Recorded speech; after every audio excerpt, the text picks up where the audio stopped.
ये कैपेसिटर का एक कंडक्टिंग प्लेट है और इसके सामने में स्टेयर के शेप में प्लेट्स अरेंज है लाइक दैट। बताए थे?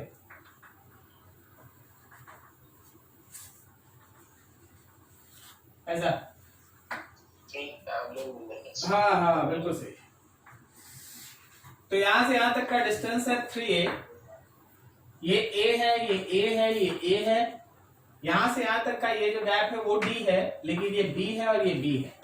तो बोला गया ऊपर वाला और नीचे वाले प्लेट के बीच है ना, इसका C इक्विवेलेंट फाइंड आउट करने। तो क्या कीजिए जी मिलन जी, हाँ आप यहाँ पे इन तीन कैपेसिटर्स को पैरेलल में ले लीजिए। एक कैपेसिटर ये C1, एक कैपेसिटर ये C2 और एक कैपेसिटर ये C3। C1, C2 और C3, ये तीन कैपेसिटर C1, C2 और C3। अभी देखो, अगर हम लोग C1 लेते हैं तो C1 होगा एप्सिलॉन नॉट, एरिया में हो गया कितना A/3। सॉरी यहाँ 3a लिखा हुआ था, ये लेते हैं 3a क्या है उसका एरिया A है, सॉरी एरिया A है, तो यहाँ पे एरिया हो गया A/3 और सेपरेशन हो गया D। जब आप C2 लीजिएगा तो एप्सिलॉन नॉट एरिया होगा A/3 और बोलो यहां से यहां तक का सेपरेशन कितना होगा D+B। और जब हम लोग C3 लेंगे तो एप्सिलॉन नॉट एरिया की जगह A/3 और यहां से लेके यहां तक का सेपरेशन D+2B। समझ में आया? अब ये तीनों C1, C2 और C3 तीनों पैरेलल में है। C1, C2 and C3 are in parallel. तो पैरेलल में है तो आप यहां से C इक्विवेलेंट निकाल लीजिए भाई। C1 plus C2 plus C3 करके हो गया आपका आंसर। अब तो बन ही गया, अब तो बन ही गया। ठीक है, चल तो ये था। उसके बाद उदय जरा देखो क्वेश्चन लिखा है, potential difference between the terminal of A battery of EMF 6 volt and internal resistance 1 ohm drops to 5.8 volt when connected across an external resistor. Find the resistance of the external resistor.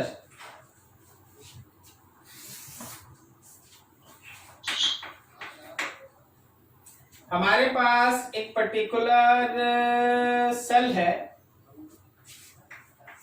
जिसका कुछ internal resistance है। जब आप किसी external resistor R के साथ इस cell को कनेक्ट करते हैं तो जो उसका EMF है 6 वोल्ट, वो टर्मिनल वोल्टेज 5.8 वोल्ट पे आके रुक जाता है और उसका इंटरनल रेजिस्टेंस है 1 ओम। तो बोला है कैपिटल R, मतलब एक्सटर्नल रेजिस्टेंस निकालने, कैपिटल R एक्सटर्नल रेजिस्टेंस निकालने। आप लास्ट अगर कॉपी देखिएगा, चलिए मान लीजिए इसमें करंट फ्लो कर रहा है I फ्लो कर रहा है, तो क्या हम लोग यहाँ पे I is equals to E/R plus R लिख सकते हैं? अरे बोलो भाई, ये दोनों सीरीज में है ना? ठीक है, तो I is equals to this. मतलब अब यहां से एक और टर्म, और टर्मिनल वोल्टेज लास्ट में पढ़ा था IR होता है। अरे बोलो, ठीक है ना? तो अब देख क्वेश्चन में I तो मेंशन नहीं है ना, तो जहां I वहां लिख सकते हैं V/R is equal to I। इस I को यहां प्लेस कर दो तो V/R is equal to E/R plus R। E, V और स्मॉल r पुट करके कैपिटल R निकाल दीजिए आंसर। वैसे इसका एक इक्वेशन है, हम आज पहला पढ़ाई में वही कराएंगे, that is called circuit equation. Circuit equation ऐसे ही बनाते, सर्किट इक्वेशन। सर्किट इक्वेशन होता है capital R is equals to E/V minus 1 into small r। तो आप सीधा E/V minus 1 into small r put करके कैपिटल R निकाल सकते हैं, दैट इज सर्किट इक्वेशन। बनाएंगे, पढ़ाते समय आज स्टार्ट करेंगे वहीं से। हाँ जी,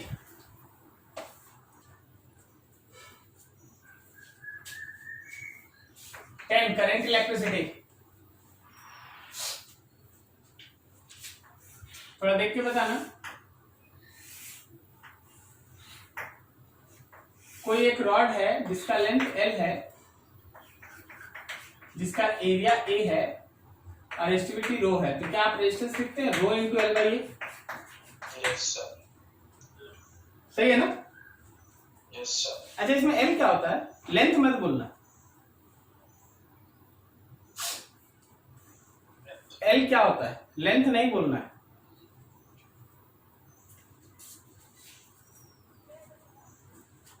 वॉल्यूम बाय एरिया सर। क्या? Yes sir, volume by area. Volume by area नहीं, एक्चुअली काम का बात यह है कि जो लेंथ आपको एल से दिखाई देता है वो एक्चुअली वो पर्टिकुलर डिस्टेंस होता है जिसको करंट ट्रैवल करता है। नहीं समझा? Yes sir. अभी मान लीजिए जैसे मेरे पास एक क्यूबॉइड है और उसका एलबीएच अलग अलग है, तो क्या तुम हमेशा रेजिस्टेंस के लिए एल को एल ही लेता है? वो तो देखता है ना कि कनेक्शन किधर से है। Yes sir. Yes sir. चल अब देख, लेकिन तुम्हारा क्वेश्चन ऐसा नहीं है। तुम्हारा क्वेश्चन क्या है ना कि वो एक नॉन यूनिफॉर्म क्रॉस सेक्शन का कंडक्टर बना दिया है, नॉन यूनिफॉर्म क्रॉस सेक्शन का कंडक्टर बना दिया है, लाइक दैट, ऐसा कंडक्टर ऐसा है, यहां से लेके ये कंडक्टर नॉन यूनिफॉर्म। यहाँ पे रेडियस ऑफ क्रॉस सेक्शन है ए और यहाँ पे यही रेडियस ऑफ क्रॉस सेक्शन बढ़ के हो गया है बी, ऐसा, ठीक है। तो इसका पूरा लेंथ एल है, ऐसा बोला है। इधर से करंट इंटर करेगा, इधर से करंट बाहर आएगा। चलो इसका रेजिस्टेंस निकालो। देख भाई, ठीक है, रेजिस्टेंस में एल सही है, लेकिन एरिया तो वेरिएबल है, रेडियस ऑफ क्रॉस सेक्शन तो वेरिएबल है। So you have to proceed through integration. How you should have to proceed, यहां से x डिस्टेंस अवे आप एक सेक्शन कट करें। कोई भी हमको बता सकता है क्या ये सेक्शन तुमको मिलेगा किस शेप में? वेरी गुड, ये डिस्क है, उस डिस्क का एक रेडियस मान लो r। अब देख, इस डिस्क में करंट इधर से इंटर करेगा, इधर से बाहर आएगा। तो जहां तुम लेंथ लिखता है वहां क्या लिखेगा? dx।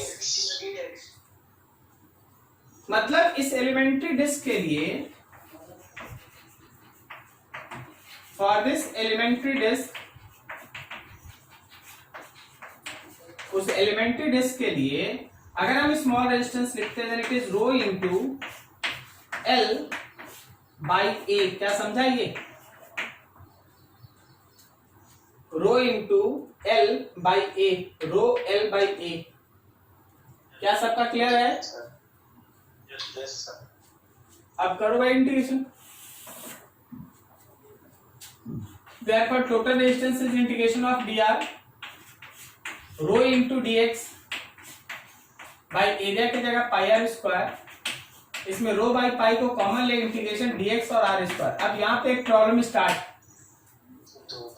दो वेरिएबल है, एक x भी वेरिएबल है और एक r भी वेरिएबल है। तो हम आपको बताए थे ना कि जब भी इस तरह का दो वेरिएबल रहता है, कौन मदद करता है आपको? tan theta. मान ली यहाँ पे एक एंगल है थीटा, ठीक है। तो जरा देखना, चल भाई ये इक्वेशन 1 मान ली, जरा गौर करना। Can we write that?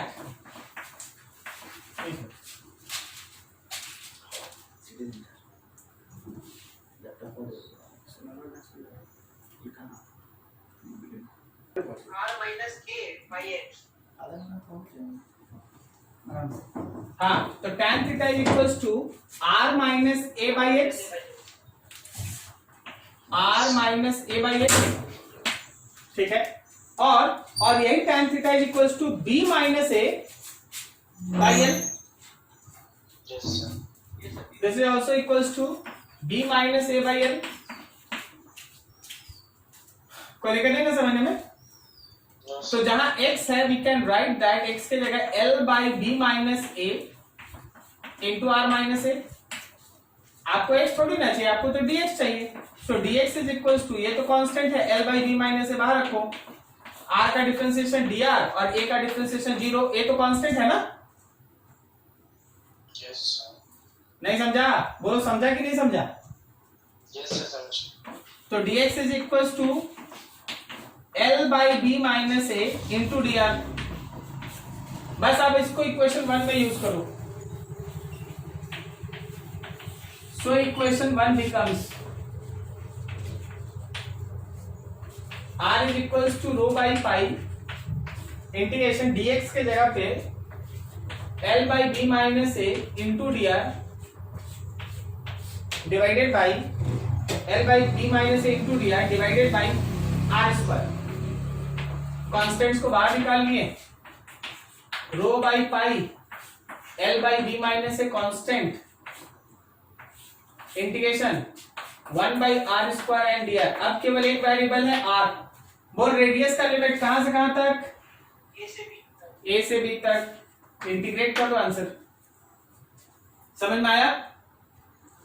Yes sir. तो नॉन यूनिफॉर्म क्रॉस सेक्शन में you have to proceed in this way. चलो ठीक है, इतना तो बना लीजिएगा। चलिए हम एक और नया क्वेश्चन आपके सामने रख देते हैं, सोच के बताइएगा क्या चेंजेस होगा।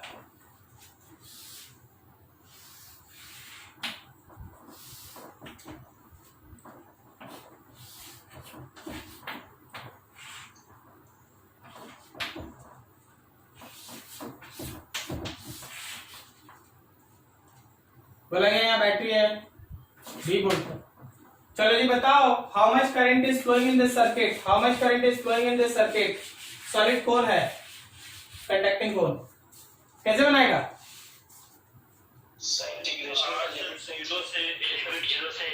बिल्कुल सही, 0 से लेके ए तक रेजिस्टेंस मिल गया। एक बार रेजिस्टेंस मिल गया, भी है ही रेजिस्टेंस है, वहां से आई निकाल लो। समझ में आया?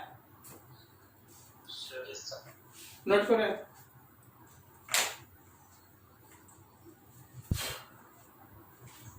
चलो question number 5।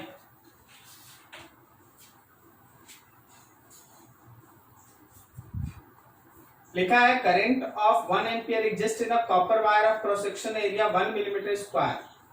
Assuming 1 free electron per atom, calculate the drift speed of free electron in the wire. The density of the copper is 9000 kg per meter cube. Current दिया है 1 ampere, area of cross section दिया है 1 millimetre square, density दिया है, density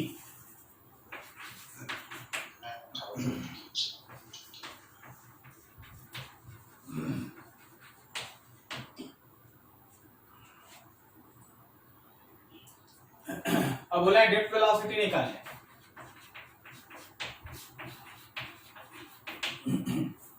drift velocity तो I by n e A. Yes sir. तो I पता है, E पता है, A पता है। So problem is only to find that n निकल जाए तो आंसर आ जाए।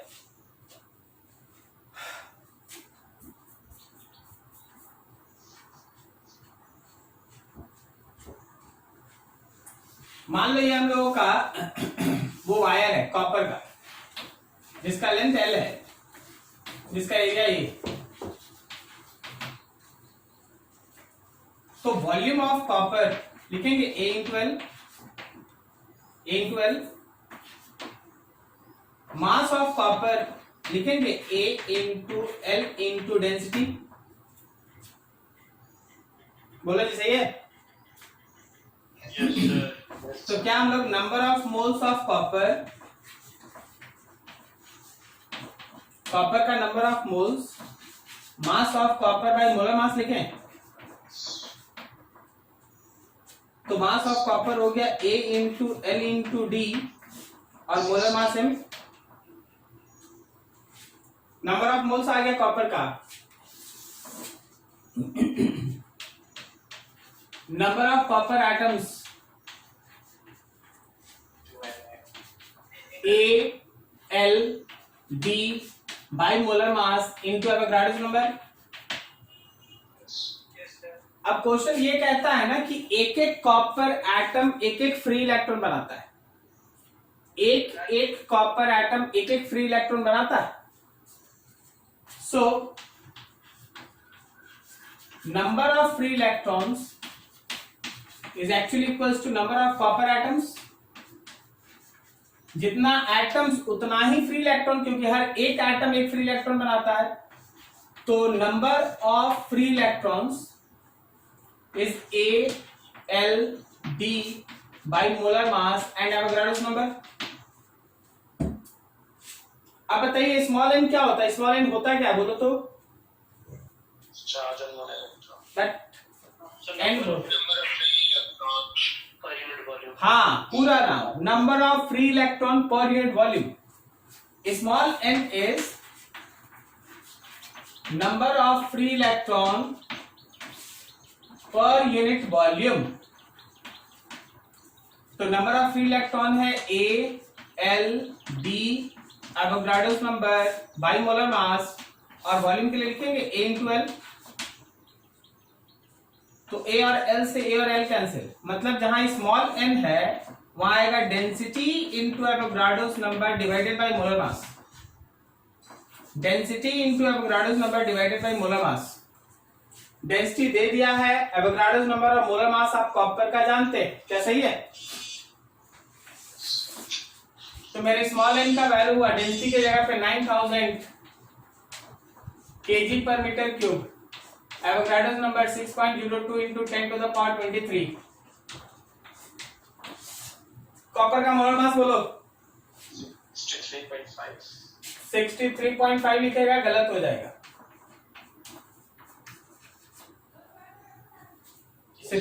ऊपर केजी है ना?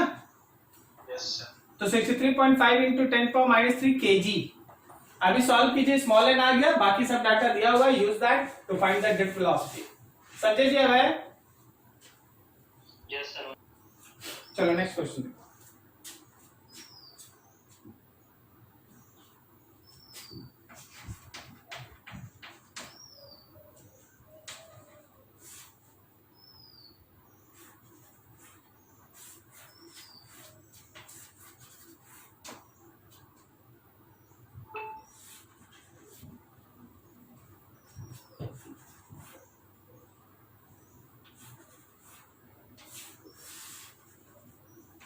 ये पॉइंट P है, ये Q, ये सब रेजिस्टेंस आ रहे हैं।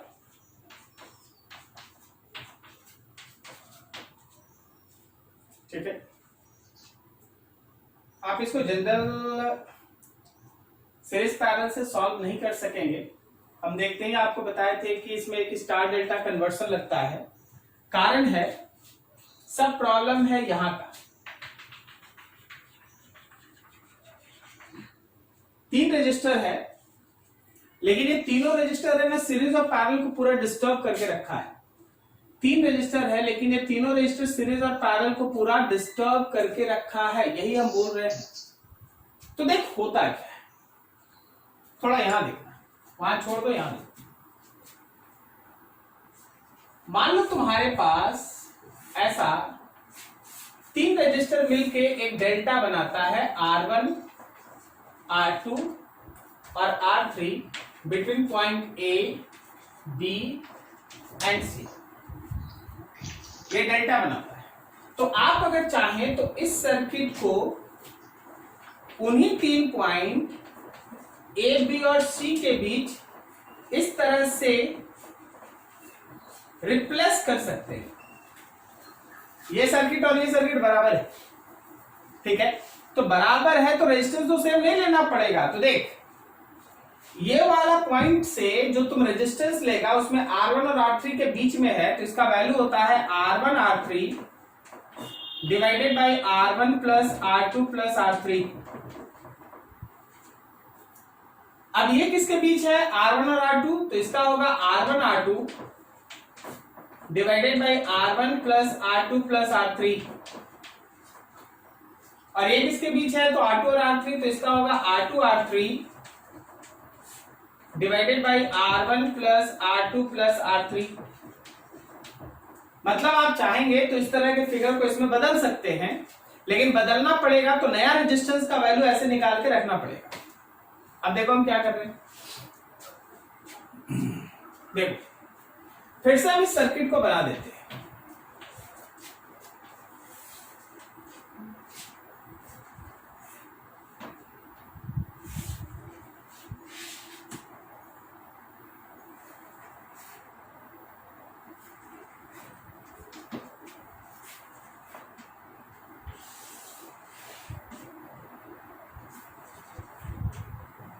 ये रहा P, ये रहा Q।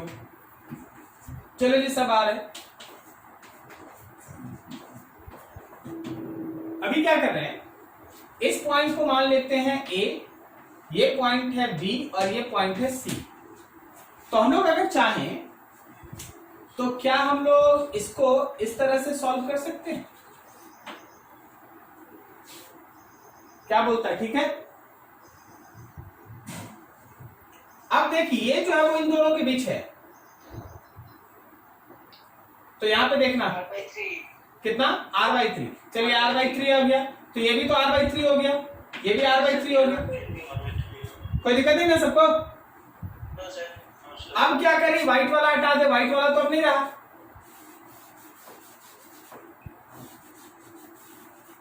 हो गया, ठीक है। अब जरा गौर करो, यहां से लेके इधर तक ये वाला ऐसे आया, इधर ये इधर चला गया, कोई और जंक्शन खोलना पड़ेगा क्या? इसका कोई रोल नहीं है, इसका कोई रोल नहीं है। हाँ, ये सब ये दोनों है ना आपस में ऐसे जुड़ा है इसके साथ।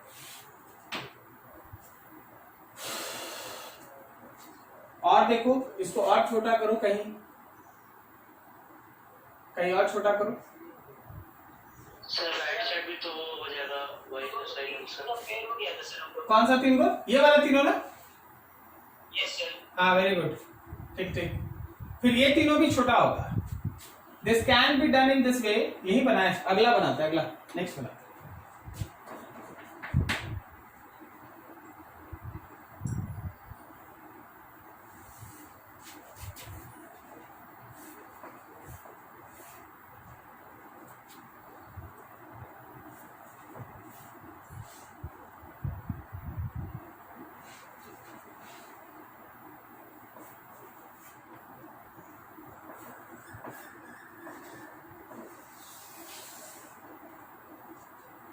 ये r/3,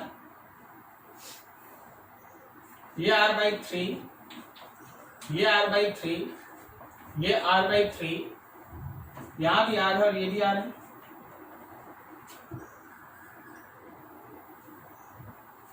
तो एक जंक्शन ये है, ये सब मिलके एक जंक्शन, ओके। मान लीजिए B है और यहाँ पे एक जंक्शन C, तो फिर यहाँ पे हम लोग ऐसे 3 बना सकते हैं,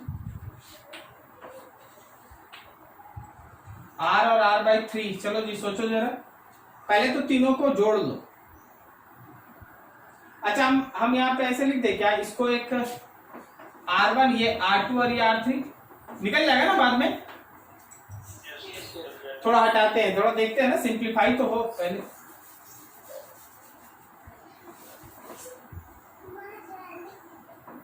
यही था ना, चलो ठीक। अब देखो ये दोनों किसमें, सीरीज, ठीक है, उसको नीचे लाइए। फिर देखिए कहीं और बन रहा है क्या? अब तो कुछ नहीं बन रहा है, ये दोनों सीरीज के साथ है ना आपका, ये तो एक हो गया अलग से। अब बच गया ये दोनों किसमें कनेक्टेड, ये तो पैरेलल है ना, इसके साथ किसमें, सीरीज, ठीक है। फिर ये दोनों किसमें, ये इधर वाला सीरीज और ये वाला सीरीज किसमें कनेक्टेड, अरे पैरेलल, ये दोनों सीरीज पैरेलल, ये दोनों सीरीज, ओके, ये दोनों पैरेलल, उसके साथ ये किसमें, सीरीज। अब फिर जो आएगा वो किसमें, अरे समझ ही नहीं पा रहा सब, कितना बन रहा है, कंफ्यूज काहे हो रहे हैं? R1 के साथ सीरीज में है, R2 R3 वाला पैरेलल। सर वो ना सर पैरेलल होगा, बाकी सारा तो सीरीज नहीं होगा। देखो देखो देखो, R2 और R3, R/3 हो गया एगो। याद देख, ये दोनों मिलके एक बना पैरेलल, और उसके साथ R3 किसमें है, सीरीज। ये R/2 into R/2 plus R3 होगा, और ये R2 प्लस R/3 है, और ये ऊपर में R1 बचा है। बोलो ये दोनों किस में, ये दोनों किस में,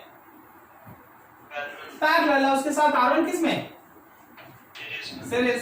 सॉल्व कर दो आंसर। समझे जी साहिल बाबू? तो आप क्वेश्चन लाएंगे तो ये सब होगा ही, ठीक है। नोट कीजिए थोड़ा। स्टार डेल्टा कन्वर्जन कहते हैं इसको।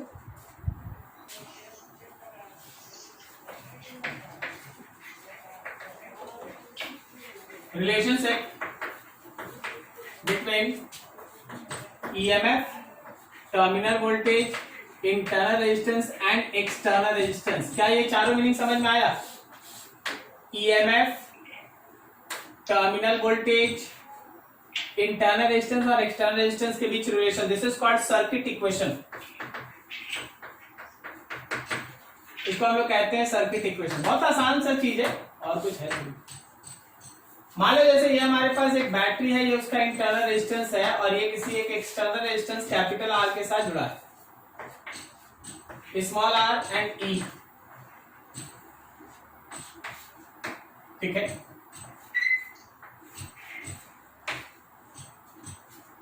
अब इसके बाद इसमें एक करंट मूव कर रहा है I। अगर इसमें करंट I है तो हम I को लिख सकते हैं, EMF by capital R plus small r, EMF by capital R plus small r, ये हम लोग I लिख सकते हैं। As well as terminal voltage जो है वो है IR, टर्मिनल वोल्टेज IR है। तो जहां भी I है we can replace that V by R। जब आप इस वैल्यू को यूज करेंगे so V by R is E by R plus R। आप अपना ध्यान रखें, कैपिटल R निकालना है, कैपिटल R निकालना है। इसको इधर भेजो, इसको इधर। R plus small r divided by capital R is E by V। So 1 plus small r by capital R, 1 plus small r by capital R is equals to E by V, ठीक है। So R by R is equals to, हम लोग को चाहिए capital R, ठीक लिख रहे हैं ना।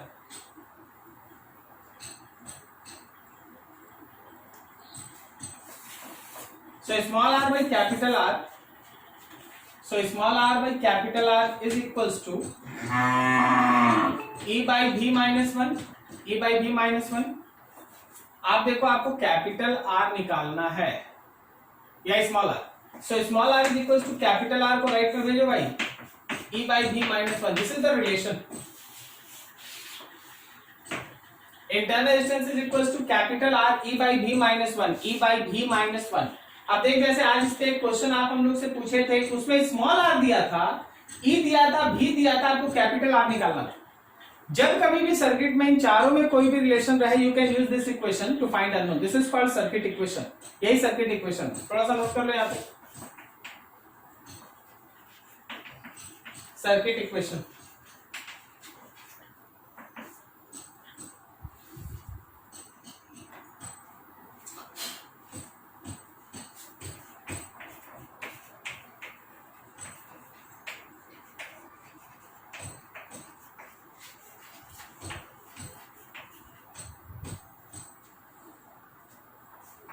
कॉम्बिनेशन ऑफ सेल्स या बैटरी मान। सबसे पहला है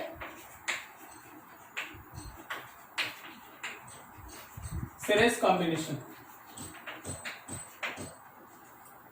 मान लीजिए आपके पास दो सेल है with some internal resistance and they are connected in series. This point is A, EMF E1 resistance R1, EMF E2 resistance R2 and this point is B, ठीक है। ऐसा है ये। अभी मान लीजिए जैसे सर्किट में एक करंट दौड़ रहा है, लेफ्ट से राइट की तरफ, ये करंट है I। तो चलो भाई A से B मूव करो। फ्रॉम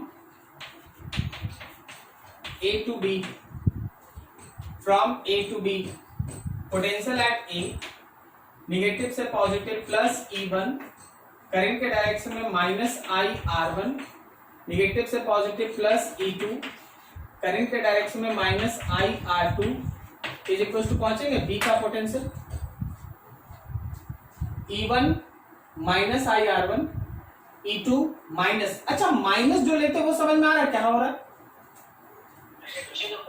जब आप करंट के डायरेक्शन में जाते हैं ना तो पोटेंशियल घटता है, तो आप तो पोटेंशियल डिफरेंस लिखते हैं, तो डिफरेंस मतलब जब आप करंट के डायरेक्शन में जाएंगे तो वो डिफरेंस निगेटिव होगा, और करंट के अपोजिट में जाएंगे तो वो डिफरेंस पॉजिटिव होगा। क्या आप समझ पा रहे हैं सब कोई? तो ध्यान रखना। तो हम लोग यहां लिख सकते हैं ऐसे, हम लोग यहां लिख सकते हैं E1 प्लस E2 माइनस आई, ठीक है, R1 प्लस R2, थोड़ा हमको एडजस्ट करना हो रहा है इक्वेशंस में, और ये उधर चला गया तो VB माइनस VA। चलो इसको इक्वेशन 1 छोड़ो, इसको इक्वेशन 1 छोड़ो। अब क्या करो, लेट इक्विवेलेंट सर्किट, अब आप एक इक्विवेलेंट सर्किट मान लें, उसमें एक बैटरी है, उसका ईएमएफ है ई इक्विवेलेंट, रेजिस्टेंस है आर इक्विवेलेंट, ये पॉइंट ए है, ये पॉइंट बी है, और करंट मान लो लेफ्ट से राइट जैसे उसमें जा रहा था वैसे अभी भी करंट लेफ्ट से राइट जा रहा है। अगर करंट ऐसे लेफ्ट से राइट जा रहा है तो इस बार इक्वेशन लिखेंगे तो लिखेंगे VA plus E equivalent minus I of R equivalent is equals to potential of B, is equals to potential of B। Clear है? Now see that E equivalent minus I of R equivalent is equals to potential B minus A, and this is second equation. क्या ठीक है? अब compare करो 1 और 2 को। जब आप 1 और 2 को कंपेयर करेंगे तो E इक्विवेलेंट की जगह E1 प्लस E2 है और R इक्विवेलेंट की जगह R1 प्लस R2 है।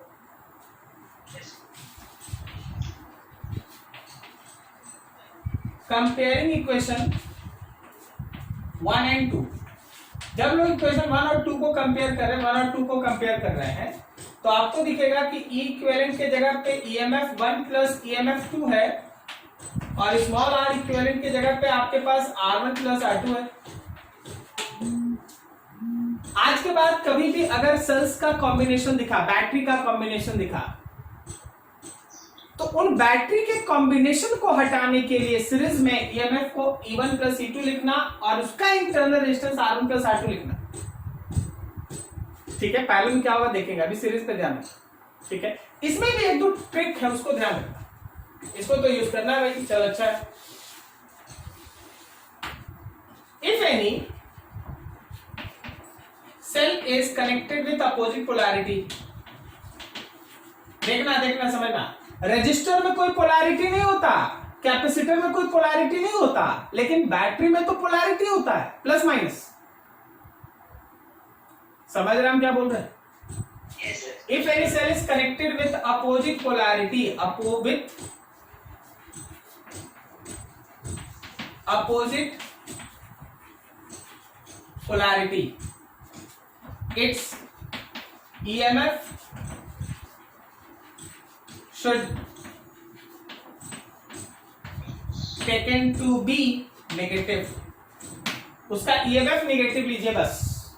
सर क्या बोलना चाह रहे थोड़ा दिखाइए। मान लीजिए जैसे आपके पास ये एक बैटरी उसका इंटरनल रेजिस्टेंस, ये एक बैटरी उसका इंटरनल रेजिस्टेंस, ये एक बैटरी उसका इंटरनल रेजिस्टेंस है, ये EMF है 3E स्मॉल r, ये है 2E स्मॉल r, और ये मान लो है E स्मॉल r। तो जब आप इसका एक इक्विवेलेंट ड्रॉ करेंगे तो इसका प्लस और इसका प्लस राइट में, लेकिन इसका प्लस लेफ्ट में, तो इस सर्किट का E इक्विवेलेंट का वैल्यू होगा 3E plus 2E minus E। ये माइनस ही समझा? Yes, sir. तो आपके पास बचा है 4E। ठीक है, बट R इक्विवेलेंट में कोई अंतर नहीं, रजिस्टर में there is no effect, no effect on small r equivalent पे कोई इफेक्ट नहीं। ठीक है, तो वो कितना है R plus R plus R, R plus R plus R, so it is 3R। क्या आप समझ पा रहे हैं? ठीक है ना। तो अगर मेरे पास सेल्स का कॉम्बिनेशन है, you have to go through this way कि अगर उसमें कोई अपोजिट पोलैरिटी के साथ ईएमएफ रहेगा तो माइनस लेना है, लेकिन इंटरनल डिस्टेंस पे कोई इफेक्ट नहीं पड़ता। अब इसमें भी एक और लाइन है, मान लीजिए आइडेंटिकल बैटरीज है, आइडेंटिकल सेल्स है, for n identical cells, suppose तुम्हारे पास एन आइडेंटिकल सेल है ऐसा, सब एक ही तरह से EMF E resistance R, EMF E resistance R, EMF E resistance R, E resistance R। तो क्या हम लोग यहाँ पे E इक्विवेलेंट का वैल्यू NE और R इक्विवेलेंट का वैल्यू NR लिख सकते हैं? समझा क्या? Yes sir. ठीक है, तो E इक्विवेलेंट हो गया NE और R इक्विवेलेंट हो गया NR। अब सोचना, समझना, बताना, अगर n सेल में m सेल्स अपोजिट पोलैरिटी में है तो E इक्विवेलेंट कितना बचेगा? n minus n, क्या बोले? n माइनस m और बाद में E मल्टीप्लाई, यही ना बोल रहा है? चलो ठीक। अब एक क्वेश्चन छोटा सा, मेरे पास 4 सेल है, सबका EMF E है, तो E इक्विवेलेंट E 4E आएगा। सेम पोलैरिटी है तो 4E आएगा। अच्छा, A को हम अपोजिट पोलैरिटी में जोड़ दें तो कितना आएगा?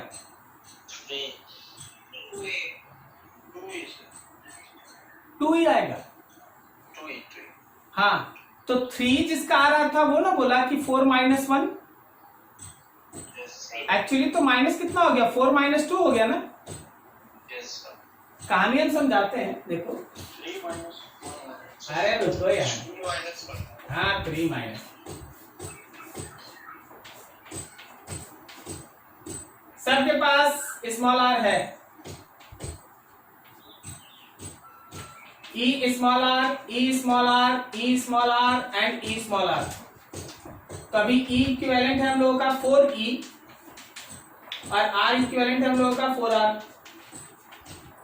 अब तुम क्या कर भाई, A को अपोजिट पोलैरिटी में जोड़ दे।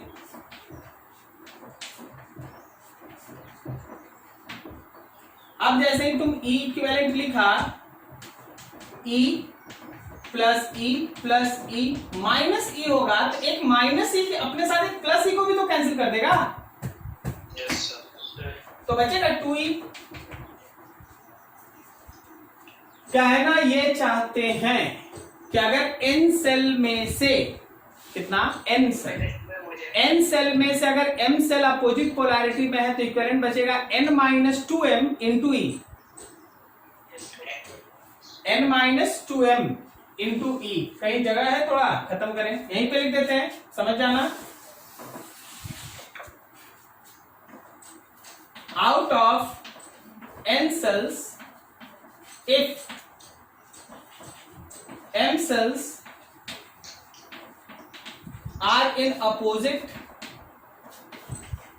polarity, therefore E equivalent is n minus 2m into E, but R equivalent still remains nR। R equivalent पे कोई इफेक्ट नहीं पड़ेगा। क्या सबको ये लाइन समझ में आया? Yes sir. चलो नोट करो, ये सीरीज था खत्म।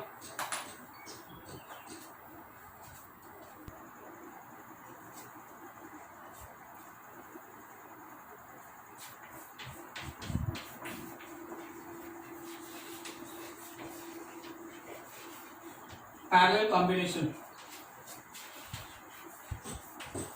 of cells।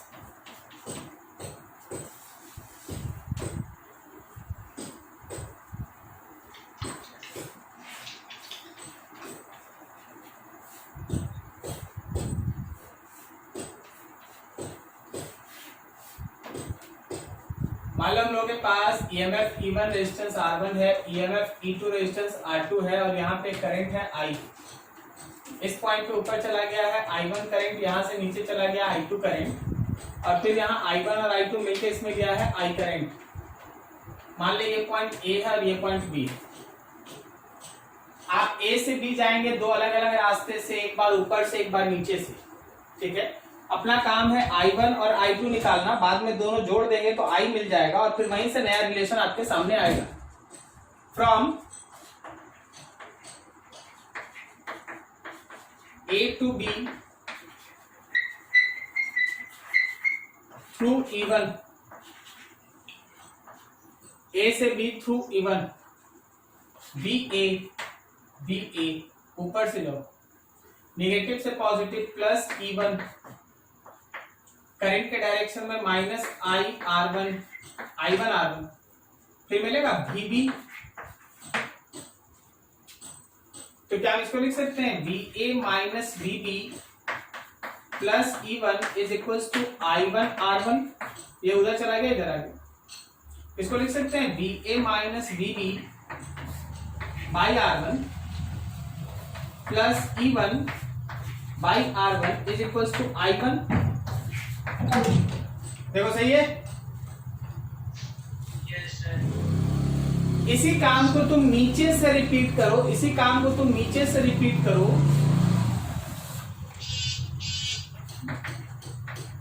From A to B through E2, नीचे से क्या ये आएगा VA minus VB by R2 plus E2 by R2 is equal to I2 plus E2 by I2 is equal to I2। क्या सही है? अब आप आइए इस सर्किट को हटा के इक्विवेलेंट सर्किट बनाइए। Let equivalent circuit,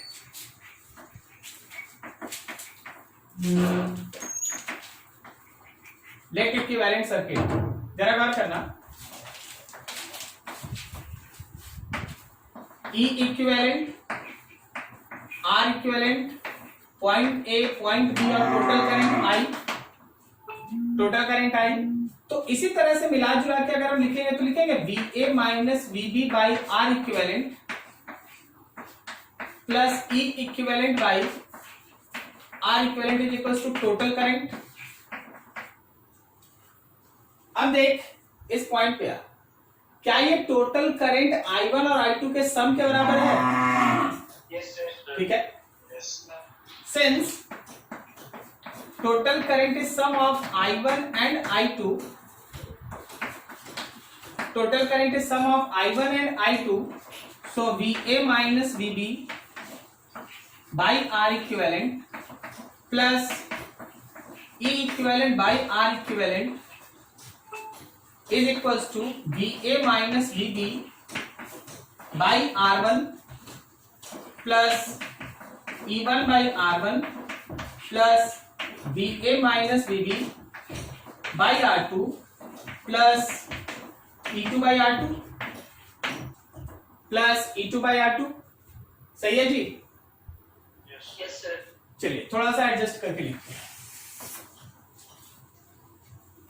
VA minus VB by R equivalent plus E equivalent by R equivalent is equals to, जरा गौर करना, VA माइनस VB कॉमन, तो 1 by R1 plus 1 by R2 और plus E1 by R1 plus E2 by R2 होगा ये। अब compare करो LHS और RHS को, ठीक है। Comparing LHS and RHS, LHS और RHS को कंपेयर करो तो 1 by R इक्विवेलेंट की जगह पे आया 1 by R1 plus 1 by R2, 1 by R equivalent की जगह पे आया 1 by R1 plus 1 by R2 और E equivalent by R equivalent के जगह पे आया E1 by R1 plus E2 by R2। E equivalent by R equivalent के जगह पे आया E1 by R1 plus E2 by R2। क्या सही है? जब भी मेरा सेल्स पैरेलल में होगा, सबसे पहले इसको यूज करके आर इक्विवेलेंट निकालो और फिर उस स्मॉल आर इक्विवेलेंट को यूज करके तब ई इक्विवेलेंट मिलेगा। 1/r equivalent is 1/r1 plus 1, ये एकदम सिंपल है, पैरेलल है तो ऐसे ही होगा। और यहां होगा E equivalent by R equivalent is E1/r1 plus E2/r2। ठीक है, ये वाला वैल्यू यहां पुट करेगा, सॉल्व करके E इक्विवेलेंट मिलेगा। इसमें भी बात वही है कि अगर कोई सेल्स अपोजिट पोलैरिटी में हुआ तो उसका ईएमएफ नेगेटिव लेना है। If any cell is in opposite polarity, then its EMF is taken to be negative, तो उसका EMF आप नेगेटिव लेंगे। अगर सेल्स अपोजिट पोलैरिटी में हुआ तो उसका EMF आप नेगेटिव लेंगे। क्लियर है?